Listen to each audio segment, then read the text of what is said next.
श्री अपना गणेश उत्सव मंडल द्वारा इस वर्ष गणेश उत्सव भव्य तरीके से मनाया जा रहा है। अयोध्या में भगवान गणेश की स्थापना की गई है। गणेश जी की विदाई अनंत चतुर्दशी के दिन होगी, जब जय स्तंभ चौक पर विसर्जन रैली के साथ समारोह का आयोजन किया जाएगा। इसमें मराठी फिल्म इंडस्ट्री की सोनाली कुलकर्णी और अभिलिप्सा पांडा के साथ आकर्षण झांकियां और जबलपुर की आतिशबाजी का प्रदर्शन होगा।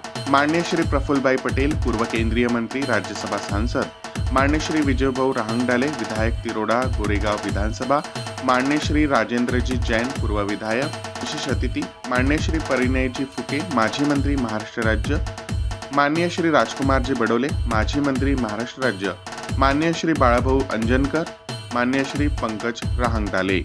मांग टीका, कपाळाचा मान, झुमके, कानाची शान, कंगन, हाताची गरिमा आणि हार गळ्याचा गौरव। या नवरात्री देवी रूपी नारीला द्या लोंदे ज्वेलर्सच्या मर्मबंध कलेक्शन मधून एक अनमोल उपहार। लोंदे ज्वेलर्स, मोदी नंबर 2, सीतावर्डी आणि बाजार रोड, गोकुळपेठ।